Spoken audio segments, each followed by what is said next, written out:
আবারও স্বাগত ডিবিসি নিউজের সাপ্তাহিক বিশেষ আয়োজন নেটিজেন ভার্সেস সিটিজেনে। সঙ্গে আছে আব্দুল্লাহ হীরা। অনুষ্ঠানটি নিবেদন করছে রেডি ডিটারজেন্ট পাউডার। পবিত্র কোরবানির ঈদ একটি আত্মত্যাগের মহোৎসব, যার রক্তে রঞ্জিত হয় না শুধু পশুর গলা, বরং ধুয়ে যায় আত্মার কলুষতাও। আর সেই ঈদের অনুষঙ্গ হিসেবে যে চামড়া, তা যেন গরিবের ভাগ্য বদলের এক ক্ষণিক আশ্বাস।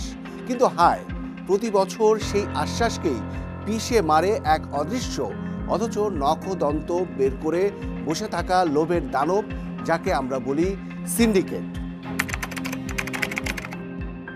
ঈদের দিনে পশু কোরবানির শেষে যারা চামড়া জমায়, তাদের চোখে থাকে খানিক আশার দীপ্তি। এই সামান্য টাকায় হয়তো শিশুর জন্য বই কেনা যাবে, হয়তো বাড়িতে একবেলার মাংস উঠবে। কিন্তু সেই চামড়া হয় বিক্রি হয় 5 টাকায়, নয়তো পড়ে থাকে ডাস্টবিনের পাশে, পচে যায় রোদে বৃষ্টিতে। কেউ কেউ পা দিয়ে ঠেলে ফেলে দেয় রাস্তার পাশে। এ কি চামড়া না, এ যেন গরিবের অপমান। প্রতি বছর সরকারের পক্ষ থেকে দাম ঘোষণা করা হয়, ঘোষণা আসে চামড়ার ন্যায্য মূল্য নিশ্চিত করা হবে, কিন্তু তা কেবল কাগজে কলমে। মাঠে নামে না কেউ, তদারকি নেই, শাস্তি তো দূরের কথা, দায় স্বীকারই নেই কারো। সিন্ডিকেট মাথায় সিঁদুর পরে চলে আসর বসাতে। লবণের সংকটের মিথ্যা গল্প ছড়ানো হয় গরিবের হকের মাল তছরূপ করতে। এ এক নীরব ডাকাতি, কিন্তু তা শুধু অর্থ নয়, ঈদের খুশির ডাকাতি, ধর্মের নামে কৃত আত্মত্যাগের অবমাননা।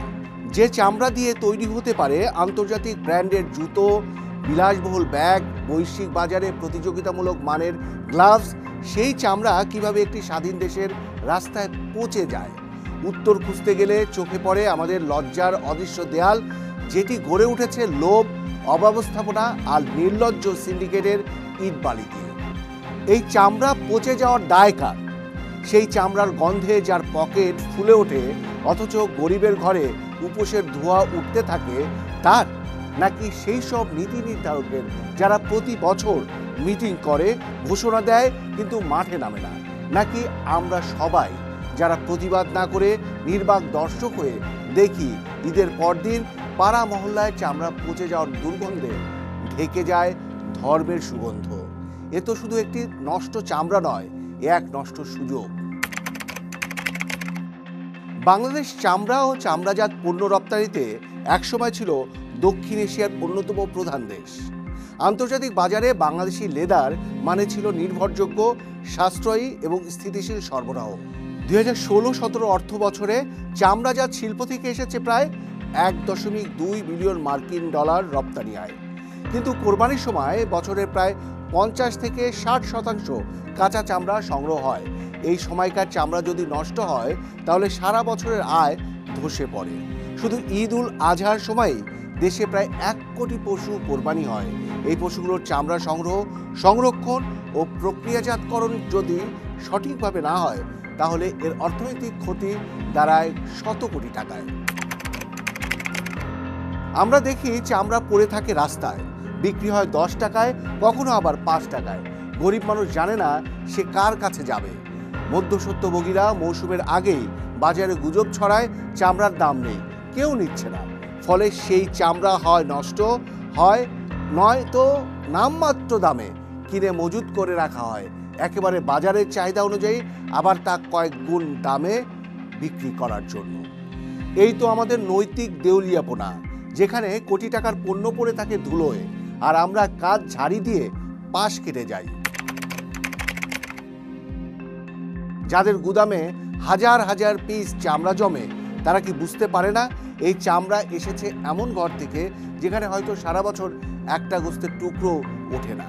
এই চামড়া কেবল অর্থ নয়, এটি ইমানদার মানুষের দান, একটি আত্মত্যাগের প্রতীক, যার অর্থনৈতিক দিক ছাড়াও আছে একটি বিরাট ধর্মীয় ও মানবিক মূল্য। চামড়ার সঙ্গে জড়িত দেশের হাজার হাজার শ্রমিক, কারিগর, ক্ষুদ্র উদ্যোক্তা, অথচ নীতি নির্ধারকদের গাফিলতি, মনিটরিংয়ের অভাব এবং সিন্ডিকেটের আধিপত্যের কারণে এই শিল্প ধ্বংসের মুখে। আমরা নিজেরাই নিজেদের সমৃদ্ধিকে হত্যা করি। যারা প্রতিশ্রুতি দেয়, তারা বছরের পর বছর ব্যর্থতার দায় এড়িয়ে যায়। এই দেশে ধর্ম বড়, উৎসব বড়, কিন্তু হকদার গরিবদের চেয়ে বড় নয় কিছুই। অথচ চামড়া নিয়ে যারা দাম খেলাপ করে, যারা মাঠে আগেভাগে ছড়িয়ে দেয় চামড়ার দাম নেই, তারা যেন ঈদের গর্ভেই বিষ ঢালে। তারা কি জানে না এই চামড়া দিয়ে গরিব বাচ্চার স্কুলের খরচ ওঠার কথা ছিল, বিধবার এক মুঠো চালের যোগান আসার কথা ছিল? তারা কি জানে না ঈদ মানে কেবল গরু জবাই নয়, ঈদ মানে ন্যায়ের রক্তস্নাত প্রতিজ্ঞা। ঈদের দিনে আমরা পশু জবাই করি, আমরা ঈদের পরে আমাদেরই সমাজ গরিবদের অধিকার জবাই করি। এই কি তবে আমাদের ঈমান? এই কি তবে কোরবানির শিক্ষা? চামড়ার এই লজ্জাজনক অব্যবস্থাপনা আসলে এক জাতিগত ব্যর্থতা, যেখানে মূল্য নেই ধর্মের, নেই মানুষের, নেই ন্যায়ের। সময় এসেছে জেগে ওঠার। ঈদের খুশি যেন সবার হয়, এটা কেবল স্লোগান নয়, এটা হকের দাবি। আজ আমাদের আলোচনার বিষয় চামড়া নয়, যেন গরিবের কান্না পড়ে থাকে রাস্তায়। এ বিষয়ে আলোচনা করতে নেটিজেন হিসেবে যুক্ত হয়েছেন বাংলাদেশ ট্যানার্স অ্যাসোসিয়েশনের সাধারণ সম্পাদক মিজানুর রহমান এবং সিরিজেন হিসেবে আছেন ডিবিসি নিউজের স্পেশাল করেসপন্ডেন্ট মোস্তফা মাহবুব। দুজনকে স্বাগত জানাচ্ছি আজকের আয়োজনে। আমি শুরু করতে চাই মিজান ভাই আপনাকে দিয়ে। আসলে বাংলাদেশে যে কোরবানির যে সময় যে চামড়া আমরা পেয়ে থাকি, এত চামড়ার আমদানি, এই চামড়া আসলে যায় কোথায়? ধন্যবাদ আপনাকে। অ্যাকচুয়ালি যে আমাদের যে কোরবানির সময়টা, এটাতে আমাদের সারা বছর যে চামড়াটা আমরা পাই তার প্রায় 60% মতো চামড়া আমরা কোরবানির সময় পেয়ে থাকি। তো এই যে চামড়া, বিপুল পরিমাণ চামড়া, এই চামড়াগুলি কিন্তু আমরা পর্যায়ক্রমে আমাদের ট্যানারি শিল্প এলাকায় এনে আমরা এগুলিকে প্রসেস করি, দেন আমরা এটাকে 100% বলতে পারেন যে আমরা রপ্তানি করে থাকি। এই যে বিপুল সংখ্যক চামড়া, এটা প্রায় অলমোস্ট ছাগল, গরু, মহিষ মিলিয়ে প্রায় 1 কোটির মতো, 1 কোটি প্লাস চামড়া আমরা কোরবানির সময় পেয়ে থাকি। এই চামড়াগুলি কিন্তু আমাদের যে এখানে সাভারে যে 140টি ট্যানারি আছে, এগুলির মাধ্যমে প্রসেস করা হয়। এবং ঢাকার বাইরে আমাদের ট্যানারি আছে, একটি চিটাগাঙে, আরেকটি যশোর সাব সাব এবং যশোরে আরেকটি ট্যানারি আছে। সুতরাং এই এর বাইরে বাকি চামড়াগুলি কিন্তু আমাদের সাভার শিল্প এলাকায় আমরা নিয়ে এসছে, এগুলিকে প্রসেস করি। তবে এই প্রসেসটা একটা দীর্ঘ সময় প্রয়োজন হয়, প্রায় 3 মাসের মতো সময় লাগে আমাদের এই পুরোপুরি এই চামড়াগুলিকে প্রসেস করতে। এবং এরপরে চামড়াগুলো কোথায় রপ্তানি, মানে আমাদের রপ্তানির যোগ্য দেশগুলো কোথায় কোথায় মিজান ভাই? আমাদের আসলে আজ থেকে 4-5 বছর আগেও আমরা আমাদের মূলত রপ্তানি হতো ইউরোপে। ম্যাক্সিমাম চামড়া আপনার স্পেন, ইতালি এবং আমাদের এশিয়ার ভিতরে কোরিয়াতে আমাদের চামড়াগুলি রপ্তানি হতো। আপনারা জানেন যে 2014-15 অর্থ বছরে আমরা কিন্তু প্রায় $500 মিলিয়ন মতো আমরা শুধুমাত্র আমাদের লেদার রপ্তানি করে আমরা আয় করতে পেরেছিলাম। সেটা এখন এসে ঠেকেছে $100 মিলিয়ন। সুতরাং আপনারা বুঝতে পারছেন যে বর্তমানে আমাদের বাজারটা খুবই সংকুচিত হয়ে গেছে। আমরা শুধুমাত্র এখন চাইনিজ নন কমপ্লায়েন্স বায়ারদের কাছে চামড়া বিক্রি করতে হয়, কারণ আমাদের ট্যানারিগুলি আমরা এখনো পুরোপুরি কমপ্লায়েন্স করতে পারিনি। এবং তার জন্য আমরা আন্তর্জাতিক সার্টিফিকেশন যেমন এলডব্লিউজি, আইএসও, এই ধরনের সার্টিফিকেট আমরা এখনো পাইনি, যার কারণে আমাদেরকে অনেক কম দামে আমাদের এই চাইনিজ বায়ারদের কাছে চামড়াগুলি বিক্রি করতে হচ্ছে। তাহলে কি আমাদের বাংলাদেশের ব্যবসায়ীদের অদক্ষতা, নাকি আমাদের ব্যবস্থাপনার অদক্ষতা? মানে কোন জায়গাটায় ঘাটতি যে 500 মিলিয়ন থেকে 100 মিলিয়নে নামলো, পাশাপাশি আইএসও সনদও আমরা পাচ্ছি না কেন? 500 মিলিয়ন যেহেতু আমরা করতে পেরেছি, সুতরাং আমাদের ওই জায়গাটায় ঘাটতি নেই। যে জায়গাটা আমাদের গ্যাপটা তৈরি হয়েছে সেটা হলো, জানেন 2017 সালে আমাদেরকে হাজারীবাগ থেকে সাভারে চলে হয়েছে। এবং সেখানে আসার জন্য আমাদেরকে সরকার যে কমিটমেন্ট করেছিল, একটা আন্তর্জাতিক মানের CTP, central effluent treatment plant আমাদেরকে সরকারি খরচে করে দিবে। এবং যার কারণে আমাদের পরিবেশ দূষণ থেকে আমরা যেমন বাঁচবো, সাথে সাথে এটার কারণে আমাদের ইন্টারন্যাশনালি ভাবমূর্তি, আমাদের যে মানে রেপুটেশন, সেগুলি আরো বৃদ্ধি পাবে, আমাদের বাজার আরো বড় হবে। কিন্তু দুঃখের বিষয় হলো আমাদের এই সিটিপিটি এখনো আন্তর্জাতিক মানের হয়নি। কোনোভাবে আমরা এটা মানে লোকাল স্ট্যান্ডার্ডটাও আমরা পুরোপুরি মেনটেন করতে পারিনি, যার কারণে আমাদের কিন্তু আমাদের এই বায়ারগুলি, বিশেষ করে ইউরোপের এবং আমেরিকার এবং কোরিয়ান বায়ারগুলি আমাদের কিন্তু এখন আমরা মিস করেছি। তারা অন্য অন্য জায়গায় এলডব্লিউজি সার্টিফাইড ট্যানারিগুলিতে, বিশেষ করে আমাদের পার্শ্ববর্তী দেশ ভিয়েতনাম, এই সমস্ত দেশ। তার মানে আমাদের সুদূর প্রসারী একটা মানে চিন্তা ভাবনারও অভাব রয়েছে, যেটা আপনার কাছ থেকে মনে হলো। যে আমরা একটু সাংবাদিক মোস্তফা মাহবুব, আপনার কাছে জানতে চাই যে মানে আপনি তো মানে সংবাদকর্মী হিসেবে এই সব বিষয়ে বহু প্রতিবেদন করেছেন। আসলে কি ফ্যাক্ট, মানে চামড়া আসলে যে সাধারণ বিক্রেতা তার কাছে পর্যন্ত যখন চামড়া বিক্রি যখন ক্রেতারা যায়, মানে সেটা কি সিন্ডিকেটের আওতায় মধ্যে পড়ে গেছে নাকি, যে এই কারণে দামটা বাড়ছে না? দিন দিন চামড়ার দাম রাস্তায় পড়ে থাকতে দেখি, চামড়ার দামের কারণেই তো। একটি বিষয় আসলে আগে আপনাকে লক্ষ্য রাখতে হবে যে হঠাৎ করে কোরবানির ঈদে কি হয়, সারা বছর ধরে যে চামড়াটা সংগ্রহ করার একটি প্রক্রিয়া কিন্তু সারা বছরই চলে। এই প্রক্রিয়াটি হঠাৎ করে কিন্তু আসলে 10 গুণ বা 20 গুণ বেড়ে যায়। অর্থাৎ আমাদের ট্যানারি শিল্পগুলোর যে সক্ষমতা এবং এর সঙ্গে কাঁচা চামড়া যারা কেনেন এবং সংরক্ষণ করে রাখেন, আপনি জানেন যে লবণ দিয়ে এটা প্রায় 3 মাসের মতো সংরক্ষণ করে রাখা যায়। সেই প্রক্রিয়াটি যে একটি স্বাভাবিক প্রক্রিয়া থেকে হঠাৎ করেই যখন আসলে অনেকগুলো চামড়া আসে, তখন একটি ব্যবস্থাপনার আহ, ত্রুটি আমরা গেল কয়েক বছরে দেখছি। তার মূল কারণ হচ্ছে যেটি আসলে ব্যবসায়ীও বলছিলেন, আমাদের যে চামড়া শিল্প নগরী যেটি আমরা আহ হাজারিবাগ থেকে সাভারের হরিণধরায় নিয়ে গেলাম, সেটি আসলে খুব বেশি কি ভ্যালু অ্যাড করেছে? না, বরং যেটি হয়েছে আমরা দেখেছি যে সাভারের যে পরিবেশ সেটি কিন্তু আহ হাজারিবাগের চেয়েও আসলে বেশি দূষিত হয়েছে।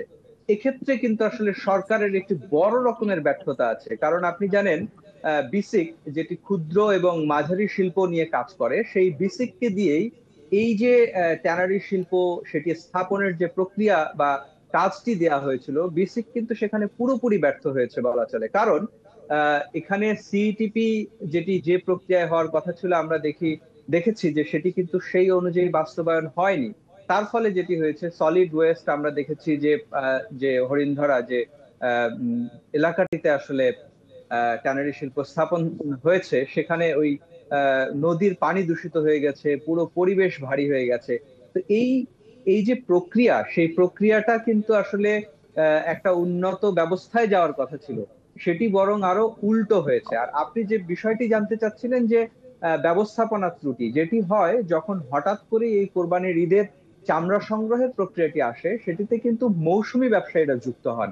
এবং বেশিরভাগ ক্ষেত্রেই দেখা যায় যে এখানে রাজনৈতিক, যখন যে সরকার ক্ষমতায় থাকে সেই দলের সদস্যরা বা কর্মীরা কিন্তু এই মৌসুমী ব্যবসাটি করার চেষ্টা করেন। বেশিরভাগ ক্ষেত্রেই তাদের যে অভিজ্ঞতার অভাব, তাদের যে অদক্ষতা, সেটির কারণেও কিন্তু আসলে অনেক চামড়া নষ্ট হয়ে যায়।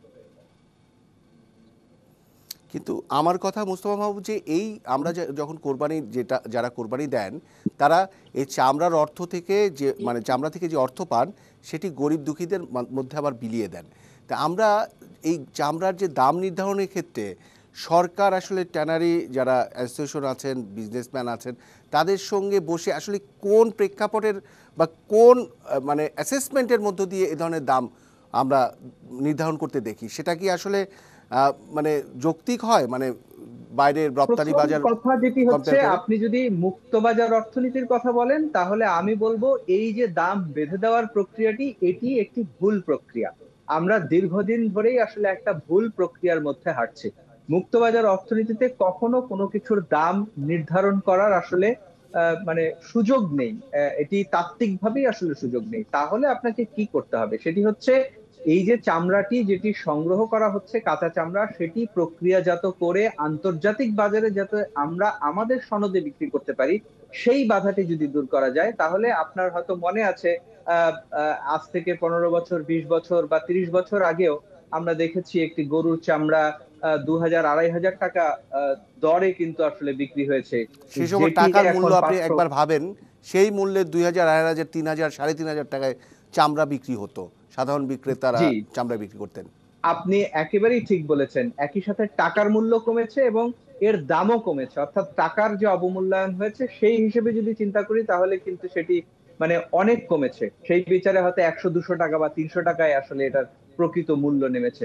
তো এই পরিস্থিতিটি থেকে উত্তরণের একটি উপায় আছে, সেটি হচ্ছে আমাদের যে ট্যানারি শিল্প সেটিকে আন্তর্জাতিক মানের যে সনদের কথা বলা হচ্ছে, সেই সনদগুলো আসলে আমাদের গ্রহণ করতে হবে। আমাদের যা ভুল হয়ে গেছে সেখান থেকে শিক্ষা নিয়ে যত দ্রুত সম্ভব এটিকে আহ উন্নত মানের আধুনিক প্রক্রিয়ার জাত যে পরিবেশ করা বা পরিবেশ বান্ধব যে সনদ গ্রহণের যে প্রক্রিয়াগুলো, সেগুলো দ্রুত শেষ করতে হবে। আমরা যদি আমাদের চামড়াগুলো আমাদের নিজেদের সনদে বিক্রি করতে পারি। অর্থাৎ এখন যেটি হয় যে কিছুক্ষণ আগে ব্যবসায়ী বলছিলেন আমাদের চামড়া চীনা কোম্পানিগুলো তারা সংগ্রহ করে এবং সেটি কিন্তু তারা ইউরোপ আমেরিকার বাজারে বিক্রি করছে, যারা মূল প্রকৃত মূল্যটি তারা পাচ্ছে। সেই চক্রটি থেকে আসলে বের হয়ে আসতে হবে। আমরা যদি সেই কাজটি করতে পারি, অর্থাৎ আমাদের চামড়া প্রক্রিয়াজাত করে বাংলাদেশি সনদে, বাংলাদেশি মেড ইন বাংলাদেশ,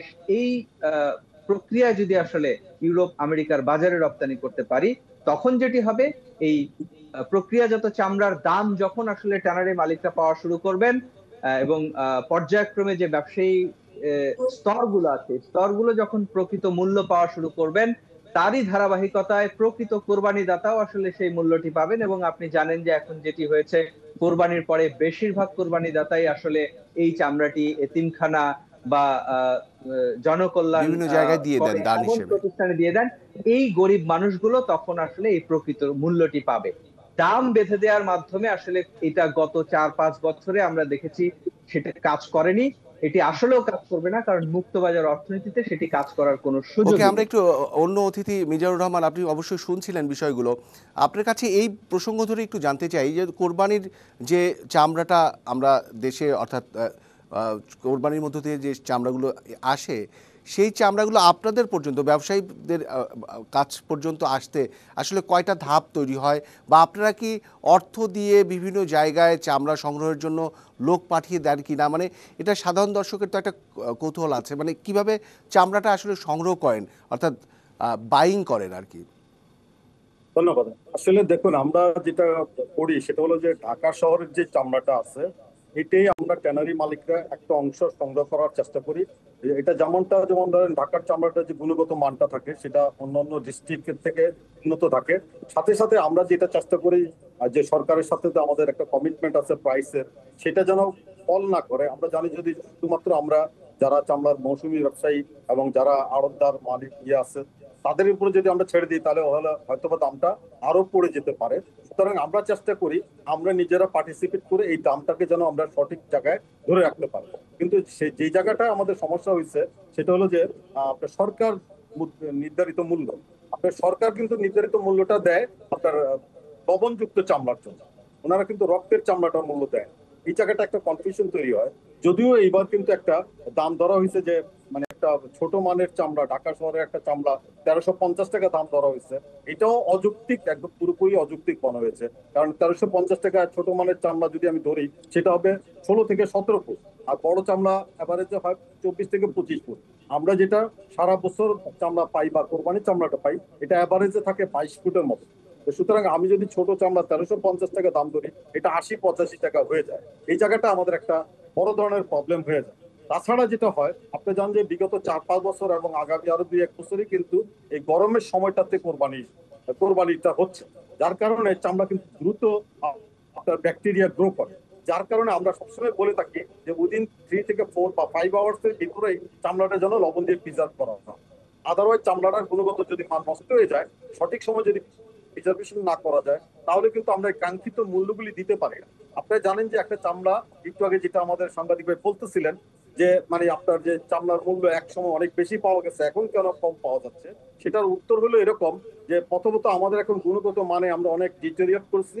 সাথে সাথে আমাদের যে আদার্স কস্ট, বিশেষ করে আমাদের এখানে প্রচুর পরিমাণে কেমিক্যাল ব্যবহার করতে হয়, যেগুলি আমাদের সম্পূর্ণই আমদানি নির্ভর। এই কেমিক্যাল গুলি আমাদের এখন যে ডিউটি এবং সবকিছু মিলিয়ে আগে আমাদের প্রতি পিস চামড়ায় আচ্ছা 500 টাকা মিজানুর আমাদের রহমান, chemical এরকম cost কি হতো। ঘটনা ঘটে, ধরেন আমাদের যে প্রক্রিয়া করা চামড়া সেটি আশপাশের কোনো দেশে গেল, বা ভারতে বা মিয়ানমারে বা অন্য কোনো দেশে গেল, তাদের সনদ দিয়ে তারা একটা ন্যায্য মূল্য পেল, এরকম কিছু হয়? সেটা আসলে অ্যাকচুয়ালি মানে কাঁচা চামড়ার ক্ষেত্রে তেমন একটা হয় না, তবে ঈদের সময় কিছুটা আমাদের পার্শ্ববর্তী যে মানে আমাদের যে ইয়েটা আছে, সীমান্ত আছে, সেখান দিয়ে কিছু চামড়া হয়, যেটার জন্য আমরা সবসময় স্বরাষ্ট্র মন্ত্রণালয়কে অনুরোধ করি, যেহেতু এটা একটা ভালো গ্রেডের চামড়া, এই চামড়াগুলি আমরা সারা বছর পাই না, এই চামড়াগুলি যেন আমরা মানে পার্শ্ববর্তী দেশে চলে না যায় সেটার একটা চেষ্টা করি। তাছাড়া অফিসিয়ালি কিন্তু ইন্ডিয়া আমাদের থেকে বর্তমানে অনেক চামড়া আমদানি করছে এবং সেটা অফিসিয়ালি যাচ্ছে, এবং তারা আপনি যথার্থই বলেছেন, তারা কিন্তু তাদের ওইখানে নিয়ে বাকি প্রসেস কিন্তু করে LWG সার্টিফাইড কাস্টমারদের কাছে বিক্রি করছে এবং অনেক বেশি ভ্যালু এডিশন করছে। এবং আপনাকে মিজান ভাই, এটুকু আমরা বলি একদম যে শেষ সেই পর্যায়ে চামড়া আপনার কাছে আবার আরেকটি আমাদের প্রশ্ন দেশে রাখতে চাই। জি।